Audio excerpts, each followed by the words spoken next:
감사합니다.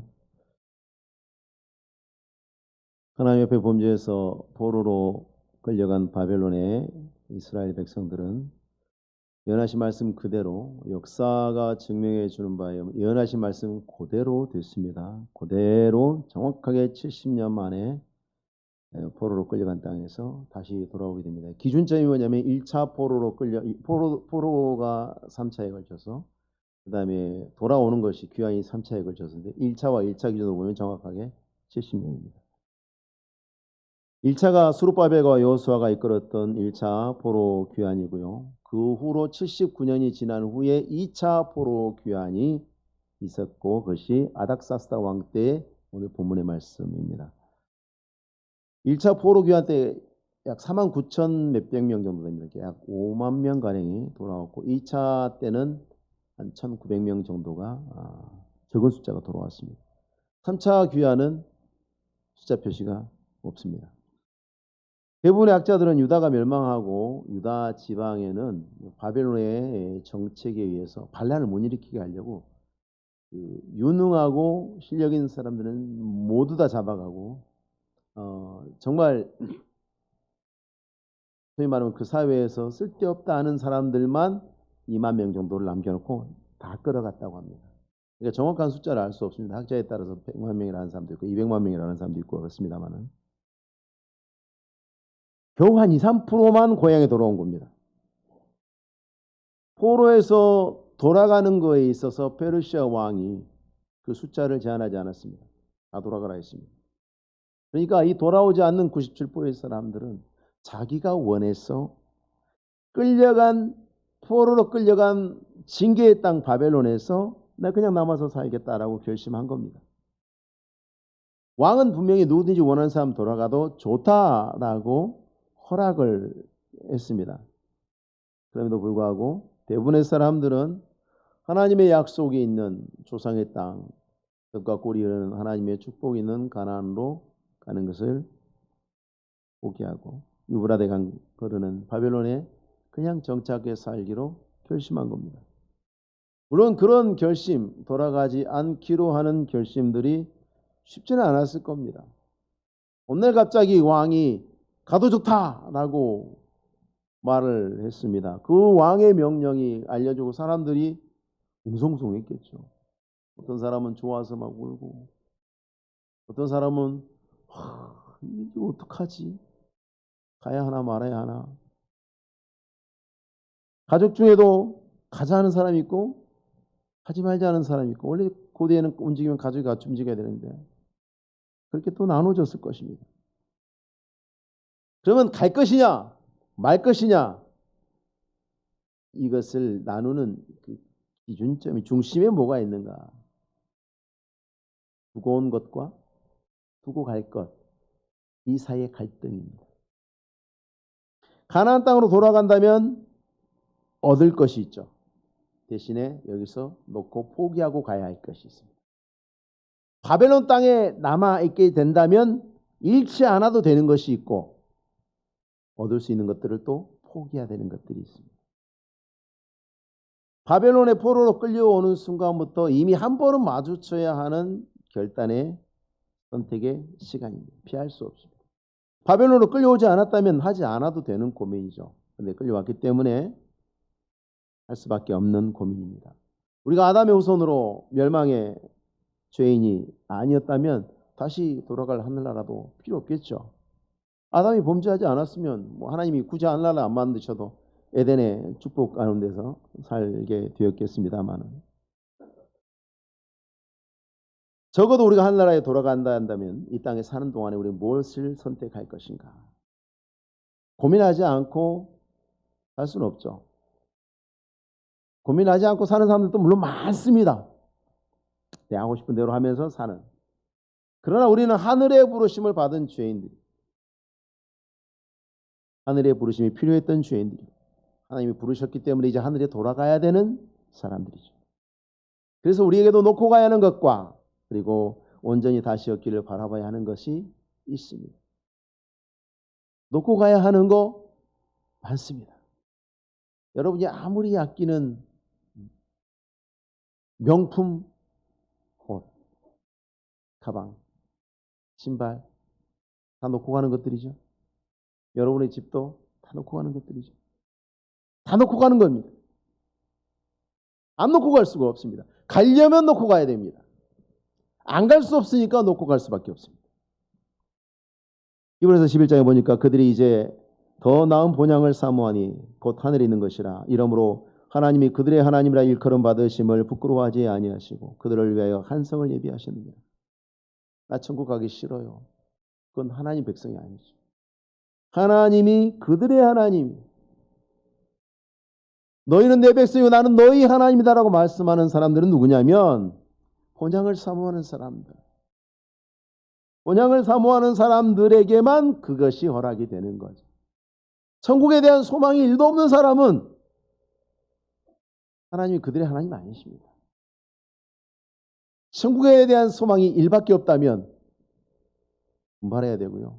회개해야 됩니다.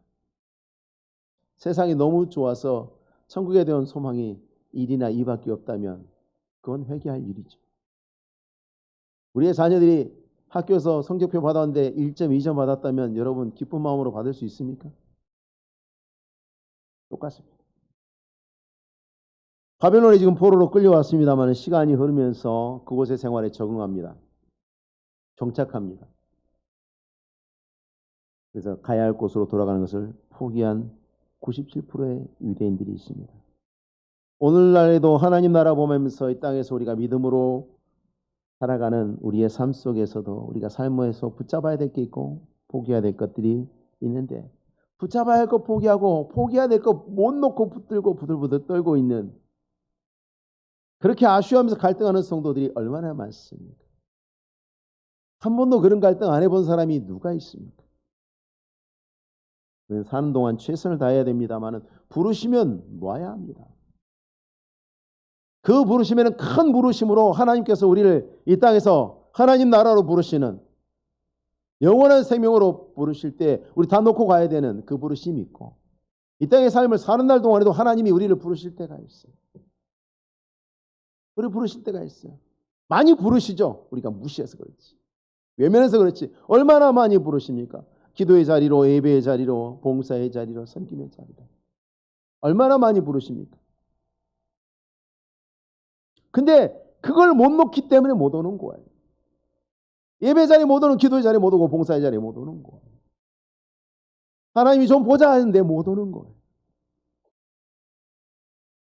고향 가나안 땅 하나님의 약속 있는 땅으로 돌아가는 거 예레미야뿐만 아니라 많은 선지자들이 선포한 말씀대로 70년의 징계가 끝나는 겁니다.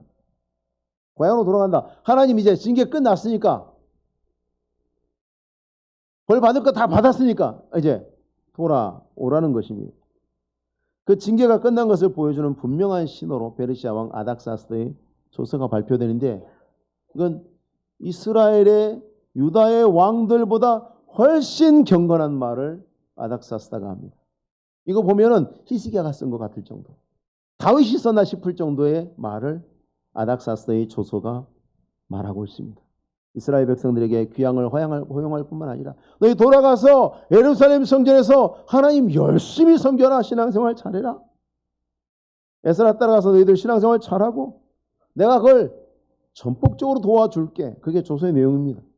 에스라 7장에 모든 왕의 왕 아닥사스다는 하늘의 하나님의 율법의 완전한 학자 겸 제사장 에스라에게 조서를 내리노니 우리나라에 있는 이스라엘 백성과 그들 제사장들과 레위 사람들 중에 예루살렘으로 올라갈 뜻이 있는 자는 누구든지 너와 함께 갈지어다. 하늘의 하나님의 율법의 완전한 학자 겸 에스라에게 내린 조서에 뜻이 있는 자는 누구든지 가도 좋다. 그리고 그 7장 바로 그 밑에 이제 23절에 무릇 하늘의 하나님의 전을 위하여 하늘의 하나님이 명령하신 것은 삼가 행하라. 어찌하여 진노가 왕과 왕자의 나라에 임하게 하랴. 하늘의 하나님이 위대하신 하나님이기 때문에 하나님의 전을 위해서 하나님의 명령하신 것을 너희가 충실히 섬겨라. 내가 그것을 가로막아서 벌받을 일이 뭐 있냐. 나는 열심히 도와줄 테니까 너희는 가서 하늘의 하나님을 잘 섬기고 나와 왕자들을 위해서 기도해라. 여러분, 이거보다 더 엄청난 후원이 있겠습니까? 하나님이 아닥사스에게 감동하신 겁니다. 이스라엘 모든 백성들 고향으로 돌아가라. 신앙생활해라. 하나님 섬겨라. 그리고 왕과 왕자들을 위해서 하나님께 기도해라. 필요한 거 다 준다. 성전 물건 다 가져가. 가는데 필요한 경비 내가 다 대줘. 가는 동안에 뭐 통행세 뭐 이런 거 세금 내는 거 다 면제. 이런 게 어디 있습니까? 출애굽처럼 하나님이 강력하게 역사하신 겁니다. 놀랍게도 그런데도 불구하고 거의 대부분의 유대인들은 안 가요. 싫어요. 하나님의 언약의 땅으로의 돌아가는 그 부르심이 응답하지 않았습니다.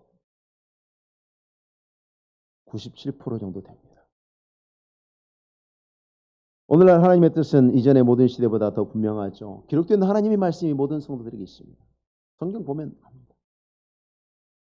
세상이 너무 악해서 이제는 하나님과 이 세상과 교회를 구분하는 게 아주 쉽습니다. 세상이 얼마나 분명하게 하나님의 뜻을 거슬러도 도전하고 배척하고 조롱합니까? 그런데도 오늘날 성도들도 역시, 오늘날 이 세상에 있는 사람들도 역시 너무나 분명하게 구분이 되어 보이는데도 하나님께 돌아오지 않습니다. 바벨론의 포로에 끌려가 있는 이스라엘에게 고향으로 돌아간다는 거, 단지 우리 할아버지 땅, 우리 할머니 땅, 우리 증조 할아버지, 증조 할머니 땅으로 돌아가는 거, 그 이상의 영적 의미가 있습니다. 하나님이 말씀하셔서 포로에서 고난받은 징벌을 마쳤다면, 고난도 말씀으로 통해서 시작되고 징벌도 말씀으로 통해서 시작되고 이제 끝나고 돌아가는 것도 말씀으로 이루어지는 거죠. 그리고 그것은 하나님을 섬기는 일로 부름받는 것입니다. 징계받는 것도 하나님의 뜻이고요. 귀향도 말씀을 따르는 순종입니다. 다 순종입니다. 고향으로 돌아가는 것이 하나님이 섬기도록 부르심에 따르기 위한 거라면, 그러면 내가 이 부르심을 받아서 고향에 돌아가면 내가 뭘 해야 할 것인가를 준비해야 되겠죠. 구약 이스라엘 백성들은 모세의 율법에 하나님의 말씀 안에 통치를 받았습니다. 그러면 신앙을 회복하려면 성전이 회복돼야 돼요. 성전이 회복돼서 성전만 지어놓으면 뭐예요? 그래서 제사를 드려야 되잖아요. 그럼 제사를 드리려면 누가 필요하죠? 레위인이 필요해요. 돌아가서 이제 자기들에게 말씀하신 대로 예루살렘의 성전 제사를 회복하고 하나님과의 관계를 회복하고 하나님은 우리 하나님이 되고 나는 하나님의 백성이 되어서 살아야 합니다. 하나님의 신앙생활을 한다는 것은 하나님과 관계를 회복하는 거예요. 우리가 구원받는다는 것은 하나님과 관계가 회복된 거예요. 그리고 신앙생활은 그 회복된 관계 속에서 생활하는 것이 신앙생활이죠. 하나님 우리 하나님 되고 내가 하나님 백성 되어서 살아가는 게 신앙생활이죠. 그래서 신앙생활은 이 땅에서 끝나는 게 아니에요. 부름받은 이후에 시작된 신앙생활은 천국에서 영원히 계속되죠. 하나님 내 하나님, 나는 하나님의 자녀 백성이 돼서 영원히 계속됩니다. 그래서 하나님과 인격적 관계가 없는 신앙생활이라는 건 성립이 안 되죠. 근데 구약의 백성들에게 있어서 하나님과의 이러한 관계 회복을 위해서는 반드시 두 가지, 하나님의 율법과 그리고 성전에서 드려지는 하나님께 드려지는 제사를 통해서 이 관계가 회복되고 이 관계가 유지가 되는 그런 구조였습니다. 근데 에스라가 가나안 땅으로 돌아갈 사람들을 이제 아하와 강가에 모아놓고 3일 동안 준비를 했습니다. 기도하면서 준비하고 조사하고 최종 점검을 합니다. 우리는 출발할 준비가 됐는가? 잊어버린 거 없는가? 빠뜨린 거 없는가? 열심히 점검을 해보니까 수천 명의 사람들이 모여있는데 레위 사람이 한 명도 없습니다. 한 명도 없습니다. 여러분, 이스라엘이 12지파죠. 그러면 1900명에서 12분의 1 정도 하면 한 160명은 와야 정상이에요. 한 명도 안 왔어요. 이건 어찌하다 보니 그렇게 되는 건 있을 수 없습니다. 모집 개체군이 작은 모로인데 벌써 몇천 명 되면요, 그 중에는요 어느 정도 평균치가 나와요. 레위인이 한 명도 안 왔다는 것은 뭔가 사고가 난 거예요. 뭔가 이유가 있는 거죠. 문제가 생긴 것입니다. 1차 포로 귀환 때 5만 명가량이 돌아왔는데 그 중에 레위인이 340명 정도만. 5만 명이면 12분의 1 해보십시오. 그러면 한 4,000명 정도. 4,000명 와야 되는데 340명. 10분의 1도 안 온 거예요. 두 번째는 한 명도 안 온 거예요. 다른 사람도 아니고 하나님의 성전을 섬기고 백성들에게 하나님의 율법의 말씀을 가르치를 하는 것이 레위인이에요. 제사장뿐만 아니라 제사장 숫자는 몇 명 안 되니까 레위인들이 많이 필요해요. 훨씬 많았어야 돼요. 근데 한 명도 동참하지 않은 충격적인 일입니다. 왜 이런 현상이 생겼을까? 성경은 말하고 있지 않습니다. 그러나 그 귀환을 포기했던 대부분의 유대인들과 같은 이유라고 생각하면 맞을 겁니다. 이들이 왜 포로 귀환을 포기했을까? 자기들 생각에는 현실적인 문제, 납득이 갈 만하다고 생각하는 그런 문제, 그런 문제 때문이었습니다. 여러분, 바벨론 제국에 끌려왔습니다마는 바벨론이 금방 망하고 바사 제국 되는 과정 속에서 유대인들에게는 많은 자유가 주어졌습니다. 누구든지 땅을 개간하면, 옛날부터 그랬습니다마는 왕들이 통치할 때 인구가 많지 않았기 때문에 땅을 개간하면 그 개간한 사람 소유로 다 해주죠. 왜냐하면 그렇게 해서 많은 땅을 개간하면 생산이 많이 될 것이고 세금이 많이 들어오잖아요. 왕의 입장에서는 그게 좋은 거예요. 니들이 열심히 농사를 많이 지으면 세금이 많이 들어오니까 야, 빈 땅 개간해가지고 논 만들고 밥 만들어라. 유대인들도 이제 자기 땅을 가질 수 있습니다. 우리가 다니엘의 사례에서 봤듯이 똑똑하면 출세도 할 수 있습니다. 관리가 될 수도 있어요. 총리까지 올라갈 수 있어요. 종교의 자유도 허용받았습니다. 너네는 다 우리 신 섬겨, 바벨론의 신을 섬겨라, 이렇게 하지 않고 너네 신 섬기고 싶으면 마음껏 섬겨. 이 많은 것들을 3대 동안에 할아버지, 아들, 손자에 이르러서 바벨론 땅에서 일궈놨습니다.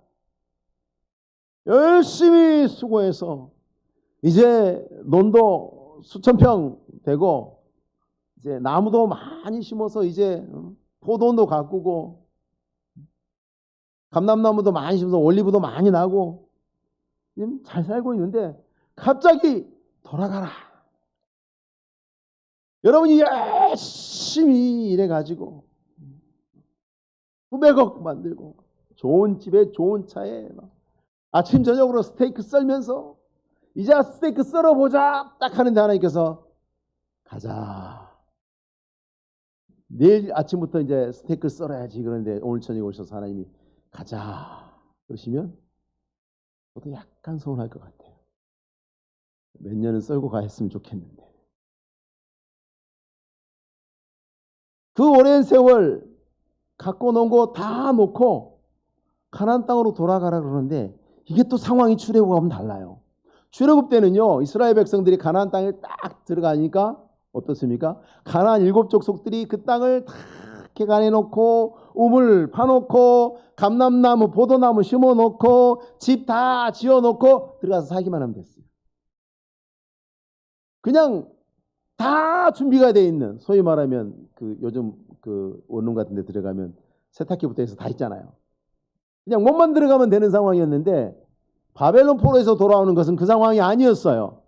아까 말씀드렸다시피 아무것도 할 줄 모르는 사람들, 무능하고 게으른 사람들만 2만 명 남겨놓고 다 끌고 갔으니 그 나라 땅이 어떻게 됐겠어요? 엉망이 됐겠죠. 그거 다시 개간해야 되는 거예요. 그거 다시 처음부터. 그러니 얼마나 눈앞이 깜깜했겠어요.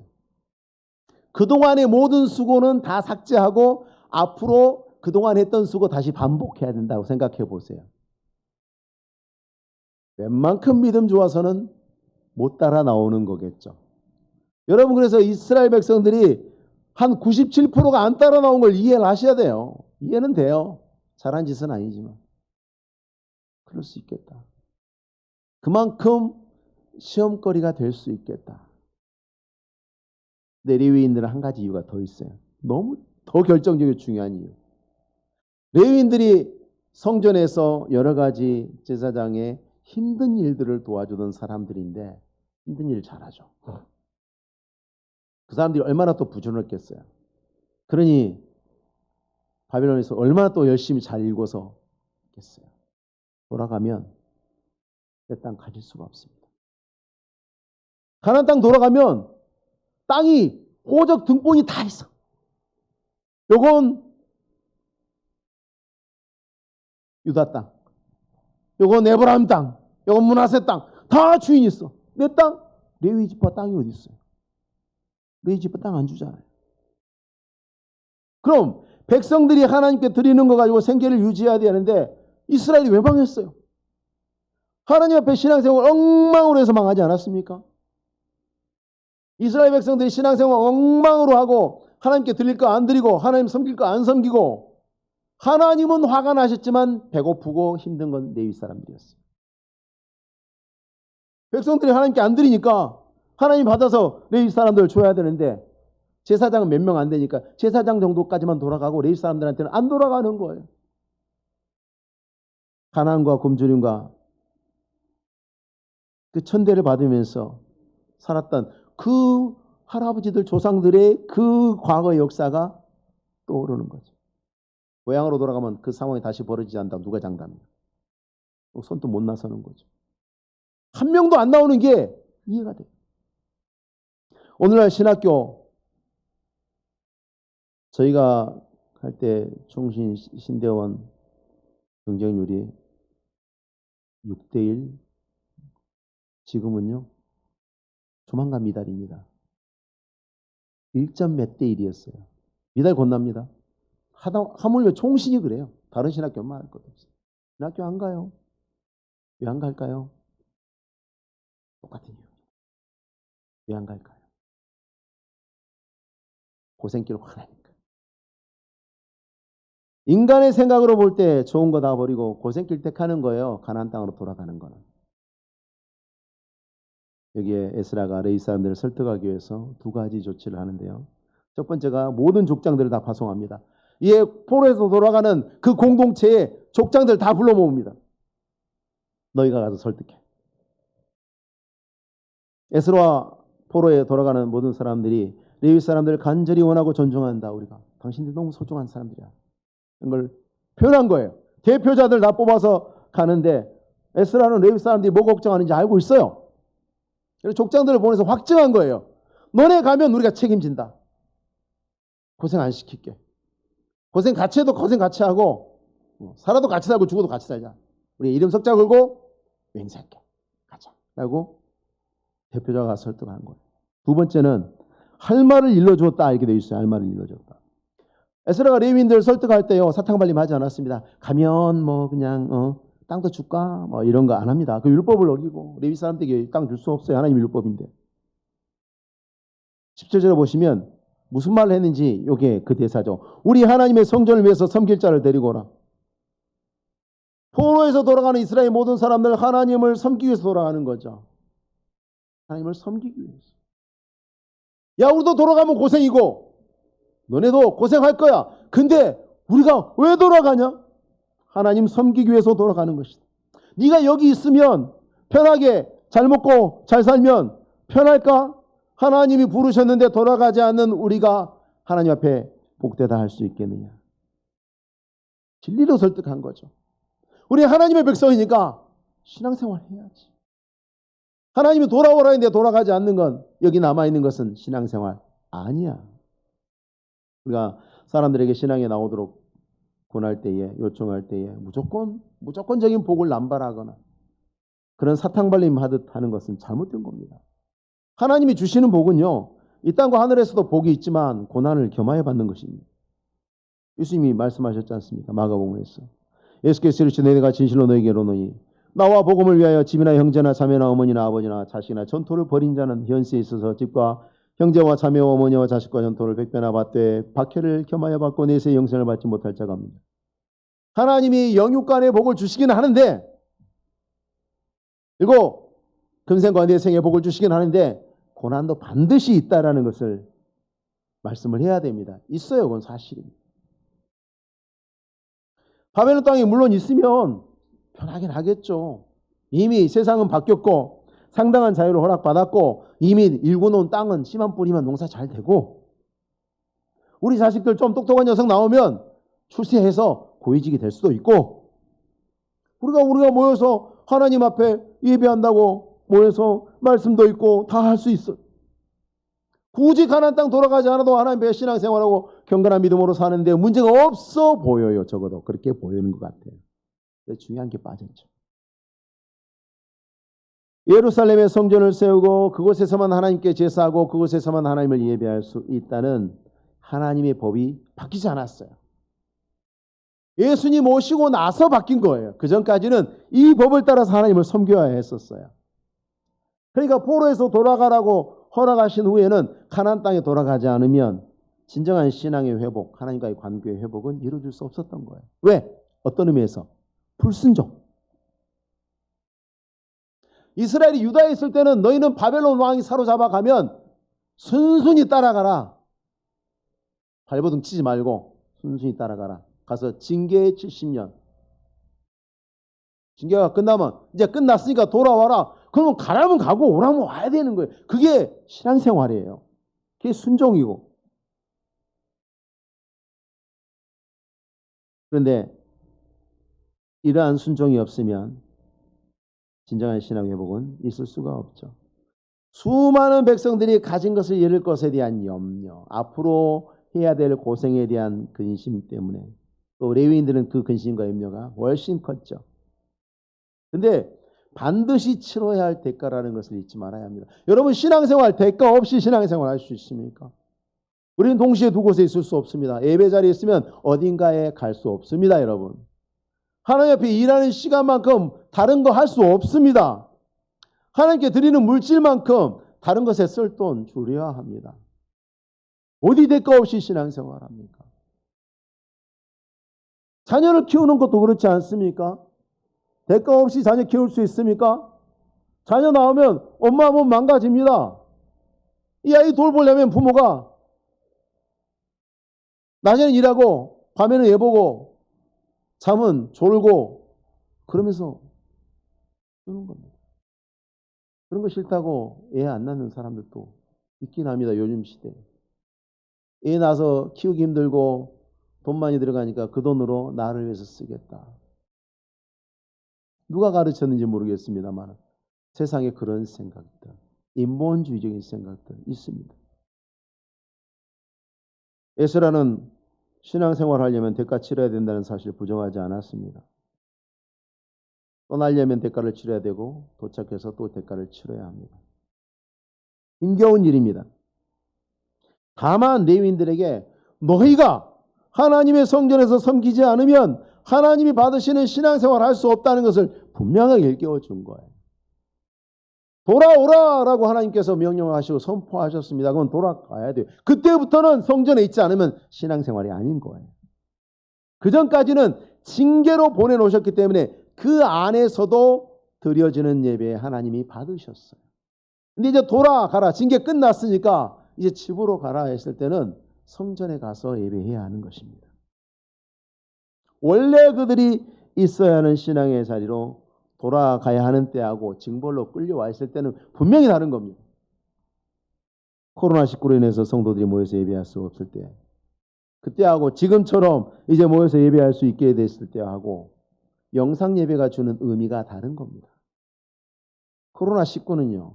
하나님께서 어쩌면 적어도 교회에는요. 우리가 모여서 하나님 앞에 예배하고 신앙생활할 수 있는 게 얼마나 소중한 것인지 우리는 3년 동안 배웠습니다. 3년 동안 배운 겁니다. 코로나19로 인해서 전염병으로 인해서 모든 사람들이 거리두기 할 때 교회가 모이지 않으면 마치 범죄라다는 것처럼 가르치는 제세례파 이단에 가깝습니다. 이단에 가까운 생각들입니다. 굉장히 믿음이 좋은 것 같죠. 제세례파 이단에 굉장히 가까운 생각들입니다. 자기만 생각해요. 다른 사람의 유익을 생각하지 않아요. 그럴 거면 내가 콜레라 걸려가지고 서울역 돌아다닌 거하고 뭐가 똑같습니까? 다른 사람 생각 안 하는 거예요. 나만 생각하는 거예요. 근데 코로나 끝나고 나서는 이제는 돌아와야 되는 거예요. 하나님의 회복이 선언된 다음에 성전과 제사가 없는 예배 안 받으세요. 하나님 앞에 성도들과 함께 모여드리지 않는 예배 있을 수 없습니다. 있을 수 없습니다. 예배 성경 안 갖고 예배 오시는 분들 성경 갖고 다니십시오. 그게 유익합니다. 컴퓨터나 이거 쓰는 것은 보조용 수단입니다. 왜 전교조나 교총이 합심해서 디지털북을 반대했는지 생각해 보셔야 돼요. 교육계에 있는 전문가들은 반드시 그것이 유익하지 않다라고 반대했어요. 그건 이유가 있는 것입니다. 이제 모이셔야 됩니다. 하나님이 오셔야 하는 겁니다. 히브리서 10장에 모이기를 피하는 어떤 사람들의 습관과 같이 하지 말고 오직 고난의 그날에 가까운 볼수록 더욱 그리하자. 히브리서가 쓰여지던 초대 교회 때도 그랬어요. 사람들이 뭐 굳이 모이냐, 굳이 교회 가야 되냐, 안 모여도 된다. 내가 하나님의 성전이니까 여기서 예배드리지, 다 집에서 예배드려. 그런 사람도 있었습니다. 근데 하나님 분명히 사도입을 통해서 말씀하십니다. 모이기를 피하는 사람들의 습관같이 하지 마라. 그건 악한 것이다. 서로 권해서 뭐 해야 되느냐? 그날이 가까울수록 더욱 그리하자. 서로 권해서 열심히 모여라. 하나님 앞에 모여서 예배하고 모여서 신앙생활하고. 하나님께서 우리 믿음의 사람들을 편안한 길로만 인도하지 않습니다. 때로는 사망의 음침한 골짜기로 끌고 가시기도 합니다. 언제 사망의 음침한 골짜기라고 하고 언제 푸른 초장 쉴만한 물가로 하는지 아무도 모릅니다. 그 하나님의 섭리의 비밀을 우리가 다 알 수는 없습니다. 분명한 것은 하나님의 뜻을 따라서 하나님을 섬김으로 우리가 하나님과 인격적 관계가 회복하고 또 견고하게 된다는, 그게 신앙생활입니다. 하나님의 뜻을 배제하는 신앙생활이라는 건 존재할 수 없습니다. 하나님의 뜻을 듣고 알고 존중하고 따르는 것, 그게 인격적 관계예요. 그러기 위해서는 첫 번째로 중요한 것이 진리를 그대로 따르는 겁니다. 진리를 그대로. 사람이 생각하기 이게 맞아 보이고 저게 더 합리적으로 보이죠. 이스라엘 백성들이 봤을 때는 그냥 바벨론에 그냥 있는 게 나은 것 같아요. 차라리 바벨론에다가 성전 하나 짓는 게 훨씬 합리적이에요. 끌려온 100만 명이 돌아가는 것보다 100만 명을 위해서 성전 하나 짓는 게 더 빠르다니까요. 100만 명이 성전 있는 곳으로 움직이는 게 나아요. 100만 명 있는 곳에 성전 하나 짓는 게 나아요. 오늘날 세상에 나가서 물어보면 모든 사람들이 다 뒤에 게 맞다고 할 거예요. 바벨론에다 성전 하나 짓지. 그게 훨씬 쉽고 합리적인데 하나님은 성전은 예루살렘에 있다고 말씀을 하세요. 그럼 그게 옳은 거예요. 왜? 하나님이 그렇다고 하니까. 하나님이 그렇다고 하니까 그게 옳은 것이고, 하나님 한 분이 말씀하셨으면 100만 명이 들어야 되는 거예요. 그게 신앙입니다. 많은 이스라엘 사람들과 레위인들이 생각하기는 바벨론에서도 충분히 신앙생활 된다? 아니, 그건 자기를 속이는 일이었어요. 그들은 예루살렘으로 돌아갔어야만 했습니다. 에스라가 이렇게 설득했는데도 귀환한 레위인이 38명. 근데 그마저도 딱 2가정 정도죠. 누구와 아들들이에요. 누구와 아들들. 딱 2집, 3집. 아무도 거들떠보지 않은 거예요. 아무도. 가슴 아픈 일입니다. 두 번째 중요한 요소는 하나님의 도우심입니다. 하나님의 자비하신 은혜로 우리가 허락받지 않으면 우리가 드리는 거 다 하나님 받으실 수 없는 것들이에요. 말씀을 증거하는 제가 하는 선포는 온전한 겁니까? 예배를 드리시는 여러분은 지금 온전한 심령으로 예배 시간에 잠깐도 안 졸고 온전히 하나님만 생각하십니까? 집에 두고 온 전자레인지에 내가 밥을 넣고 돌렸는데 꺼내놨다. 이게 그대로 있나? 그런 생각들 스쳐 지나가죠. 배우다가 아우 사고 날 뻔했는데 아우 그렇게 정신 이상한 사람들이 차를 몰고 다니. 이 괘씸한 나 타이어 빵꾸나 나라 그런 생각도 하고 이 시간에 우리가 하나님께 드리는 것은 그 자체로 온전하지 않아요. 하나님이 은혜로 받아주시니까 받아주시는 거예요.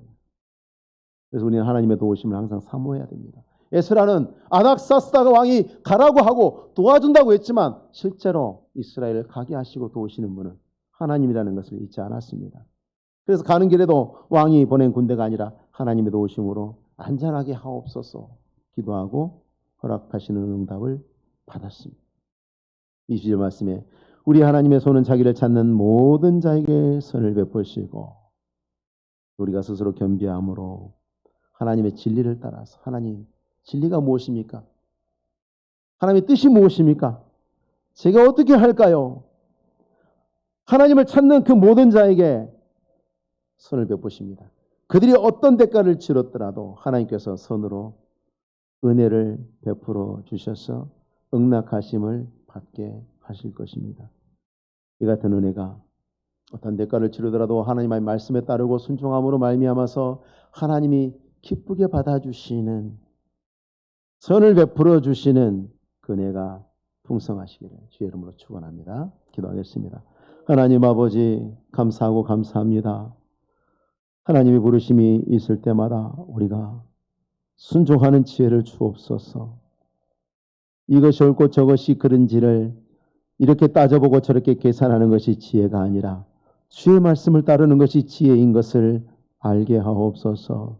하나님을 구하는 자들마다 주여 손으로 갚아주시는 줄로 믿사오니 선한 뜻을 품고 기도하고 주를 따르는 종들에게 항상 응낙하심으로 복을 주시는 그 풍성함이 오늘도 머리 숙여 기도하고 주를 사모하는 모든 종들에게 온전하게 풍성하게 넘치는 복이 되게 하옵소서. 감사를 드리며 예수님의 이름으로 기도하옵나이다. 아멘.